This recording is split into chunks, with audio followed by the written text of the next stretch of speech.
Con xin chào quý vị khán thính giả đã đến với kênh chia sẻ lời Phật dạy. Hôm nay con xin nói về chủ đề là vô ngã. Vô ngã là con đường giải thoát khỏi khổ đau. Từ ngàn đời nay, con người luôn tìm kiếm câu trả lời cho câu hỏi tôi là ai? Phật giáo là một trong những tôn giáo lớn nhất trên thế giới, đã đưa ra được quan điểm độc đáo về bản chất của con người, đó là vô ngã. Vậy vô ngã là gì? Tại sao khái niệm này có ý nghĩa quan trọng đến như vậy? Bài viết này con xin cùng quý vị khán thính giả khám phá sâu sắc hơn về ý nghĩa của vô ngã và cách ứng dụng nó vào cuộc sống của mình. Vô ngã, theo nghĩa đen, nó là không có ngã. Vậy ngã là gì? Ngã thường được gọi là cái tôi, cái ta, cái là của mình. Nhưng điều này không có nghĩa là không có một cái tôi nào tồn tại. Thay vào đó, Phật giáo dạy rằng cái tôi mà chúng ta vẫn thường nhận biết chỉ là một tập hợp của ngũ uẩn: sắc, thọ, tưởng, hành và thức. Ngũ uẩn luôn thay đổi, không có cố định và không có một bản chất trường tồn nào cả. Vì vậy, không có một cái ngã nào tồn tại độc lập, vĩnh cửu bên trong chúng ta. Cái tôi được hình thành ngay từ khi con người được sinh ra và tiếp xúc với thế giới bên ngoài. Cái tôi học cách cư xử sao cho kiểm soát được những cái ham muốn vô thức và không được xã hội chấp nhận. Cái tôi nó có vai trò là trung gian, hòa giải giữa những ham muốn vô thức và những tiêu chuẩn nhân cách và xã hội. Trong triết lý Phật giáo, cái tôi thường gọi là ngã, là cái tôi được thiết như là một thể tính trường tồn, không bị ảnh hưởng của tụ tán và sinh tử. Để hiểu rõ hơn về vô ngã, chúng ta hãy so sánh cơ thể con người với một chiếc xe. Chiếc xe được tạo thành từ nhiều bộ phận khác nhau như động cơ, bánh xe, khung sườn. Mỗi bộ phận đều có chức năng riêng, nhưng không có một linh hồn nào điều khiển nó. Tương tự vậy, cơ thể con người cũng được tạo thành từ ngũ uẩn, không có một cái tôi bất biến nào tồn tại. Vậy tại sao chúng ta lại cảm thấy mình có một cái tôi cố định? Đó là do chúng ta chấp trước vào những cảm giác, suy nghĩ và ký ức của mình. Chúng ta đồng nhất mình với những thứ đó và cho rằng chúng là bản thân. Tuy nhiên, khi chúng ta quan sát kỹ hơn, chúng ta sẽ thấy rằng những cảm giác, suy nghĩ và ký ức này luôn thay đổi không ngừng, không có một cái gì cố định và bất biến cả. Việc hiểu rõ về vô ngã sẽ mang lại lợi ích cho cuộc sống của chúng ta. Thứ nhất, nó giúp cho chúng ta giảm bớt khổ đau. Khi chúng ta không còn chấp trước vào những vật chất, danh vọng, chúng ta sẽ không còn cảm thấy thất vọng khi mất đi những cái thứ đó.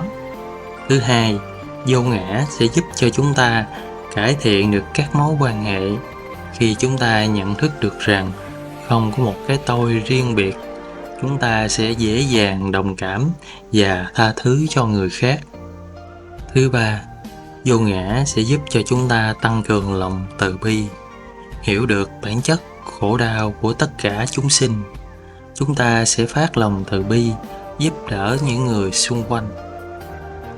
Học thuyết về vô ngã cho chúng ta biết rằng bởi vì chúng ta tin chúng ta là một thực thể độc lập và không thay đổi, nên chúng ta bị rơi vào bám víu, tham ái, ghen tuông và thù hận.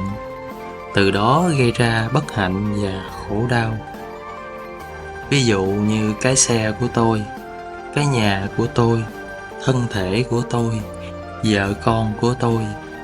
Nếu như những thứ mà chúng ta gọi là của tôi, là cái tôi, bị thay đổi theo chiều hướng tiêu cực, thì chúng ta sẽ gây ra đau khổ cho bản thân mình.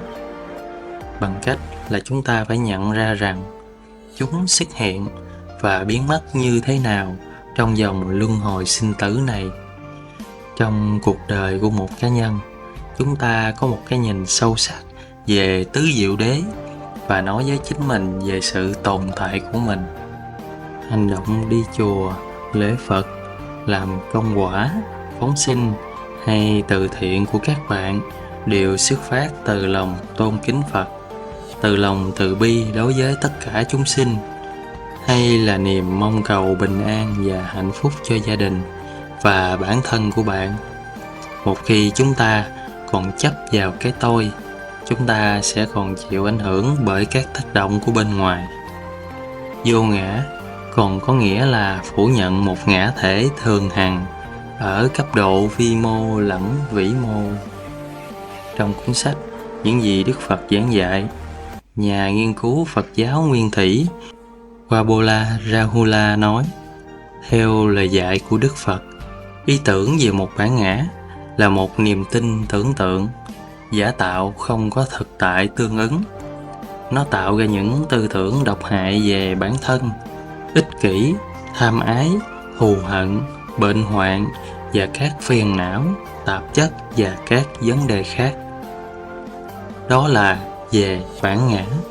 Vô ngã là những cái ngược lại, là mình phủ nhận tất cả những điều nói trên. Mình buông xả tất cả để mình giải thoát, không còn dính mắc, không còn chấp trước. Các giáo sư nghiên cứu về Phật giáo khác, chẳng hạn như tỳ kheo Thanissaro thì cho rằng, trong thực tế, nơi mà Đức Phật đã được hỏi về cái tôi hay là bản ngã, không biết vì lý do gì, Ngài đã từ chối trả lời. Khi được hỏi tại sao, Ngài đã nói rằng, để giữ cho tâm trí tránh rơi vào những hình thức cực đoan của quan điểm sai lầm, khiến cho con người thực hành Phật giáo trở nên không thể. Theo quan điểm này, thậm chí để suy nghĩ về vấn đề liệu một con người có hoặc không có cái tôi thì sẽ dẫn đến việc nhận dạng với bản thân, hoặc có thể là nhận dạng với một chủ nghĩa vô hình. Tốt nhất là nên đặt câu hỏi sang một bên và tập trung vào các giáo lý khác, đặc biệt là tứ diệu đế. Theo nghĩa này, giáo lý vô ngã không phải là một học thuyết về vô ngã, mà là một chiến lược luyện tập cho bản ngã rũ bỏ đau khổ bằng cách buông bỏ nguyên nhân của nó để dẫn đến hạnh phúc cao nhất và bất diệt. Để thực hành vô ngã, chúng ta có thể bắt đầu từ việc tập trung vào hiện tại, tập trung vào chánh niệm. Thay vì lo lắng về quá khứ hoặc là tương lai, hãy tập trung vào những điều đang diễn ra ở trong hiện tại. Chúng ta cũng có thể thực hành thiền định để quan sát tâm mình, để nhận biết những gì đang suy nghĩ, cảm xúc tiêu cực. Khi mình nhận ra được những cảm xúc tiêu cực, chúng ta hãy cố gắng buông bỏ chúng. Tóm lại, vô ngã là một khái niệm sâu sắc và có ý nghĩa rất quan trọng trong Phật giáo. Khi hiểu rõ về vô ngã, chúng ta sẽ có một cái nhìn khác về bản chất của cuộc sống. Vô ngã không chỉ là một lý thuyết về triết học, mà còn là một con đường thực hành để đạt đến sự giải thoát. Con xin đưa ra một số ví dụ cụ thể về vô ngã của từng khía cạnh để cho quý vị có thể hiểu thêm. Một là không có cố định về cái ta, đó là vô thường. Con người không phải là một thiết bị cố định. Con người chúng ta có thể thay đổi từng ngày, tóc bạc, da nhăn, tế bào chết đi và được thay thế mới. Tâm trí cũng không cố định, luôn suy nghĩ, cảm xúc và trí nhớ liên tục thay đổi. Cái tôi của ngày hôm qua cũng không có giống như cái tôi của ngày hôm nay. Do đó, không thể nói rằng có một cái ta bất biến và tồn tại mãi mãi được. 2. Là vô ngã không có sở hữu chất riêng. Một cái bàn chỉ được gọi là cái bàn khi có đủ các yếu tố như gỗ, thiết kế và kỹ thuật làm bàn kết hợp lại với nhau. Nếu phân tích riêng ra từng phần thì chỉ còn những mảnh gỗ rời rạc. cái bàn nó không tồn tại nữa. Điều này cũng cho thấy gọi là cái bàn chỉ là sự tạm hợp của các yếu tố, chứ không có tính chất riêng biệt của nó. 3. Vô ngã không tự vận hành độc lập. Đây là duyên khởi. Ví dụ, một chiếc lá ở trên cành tồn tại nhờ sự phụ thuộc vào nhiều yếu tố như đất, nước, ánh sáng và không khí. Nếu thiếu bất kỳ yếu tố nào thì chiếc lá cũng không tồn tại. Tương tự, mọi sự vật và hiện tượng trong thế giới đều phụ thuộc lẫn nhau, không có gì tồn tại độc lập hết. 4.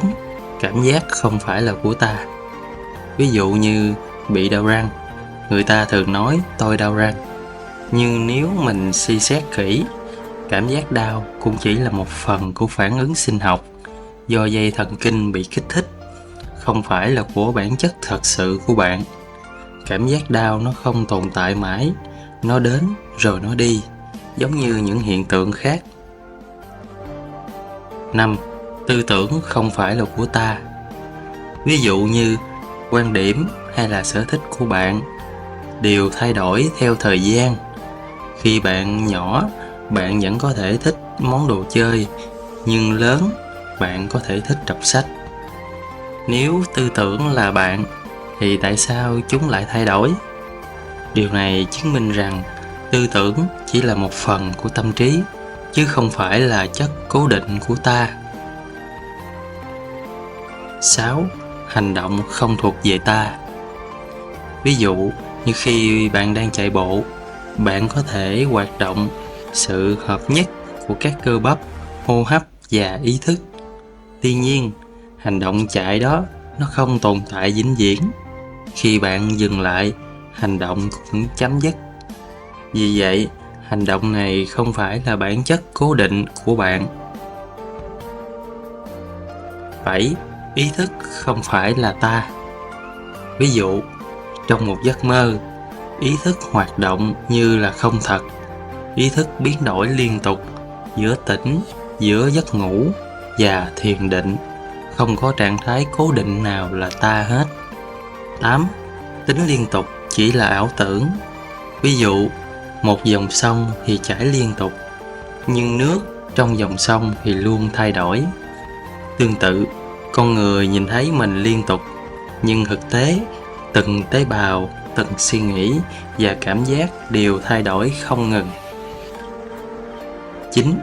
Là không sở hữu quyền kiểm soát hoàn toàn. Ví dụ, dù cố gắng đến mấy, bạn cũng không thể nào kiểm soát được cơ thể già đi của mình, bệnh tật hay là cái chết. Điều này cho thấy không có cái ta quyền lực nào để kiểm soát mọi thứ. 10. Là buông bỏ chấp trước để dẫn đến giải thoát. Ví dụ, một người từng rất giận dữ vì bị xúc phạm, nhưng khi nhận ra sự xúc phạm này cũng chỉ là lời nói, nó không bao giờ theo mình suốt đời, và nó cũng không có thể tồn tại mãi mãi được, nên họ dễ dàng buông bỏ sân hận và cảm thấy thư giãn. Khái niệm vô ngã trong Phật giáo không chỉ mang ý nghĩa triết lý sâu sắc, mà còn là kim chỉ nam giúp cho con người giải thoát khỏi khổ đau. Khi nhận thức rằng không có một cái ta cố định hay độc lập, ta dễ dàng buông bỏ được những chấp trước vào bản thân, giảm bớt sự tham lam, sân hận và si mê. Điều này giúp ta sống nhẹ nhàng hơn, chấp nhận được sự thay đổi của cuộc đời và hòa hợp với mọi người xung quanh hơn. Thấu hiểu vô ngã không phải là từ bỏ bản thân, mà là phủ nhận giá trị của cuộc sống, mà là thấy rõ bản chất thật sự của sự tồn tại. Qua đó, ta học được cách sống với lòng từ bi, vị tha và trí tuệ, không bị ràng buộc bởi những ảo tưởng về bản ngã. Vô ngã chính là con đường dẫn đến sự tự do của nội tại, giải thoát khỏi khổ đau và đạt đến an lạc chân thật. Trong hành trình này, mỗi bước chân đều mang ý nghĩa, vì đó là bước chân đến sự giác ngộ và giải thoát mà Đức Phật đã chỉ dạy. Con cảm ơn quý vị khán thính giả đã nghe bài pháp này. Nam mô Bổn Sư Thích Ca Mâu Ni Phật. Chúc quý vị sớm đồng thành Phật đạo.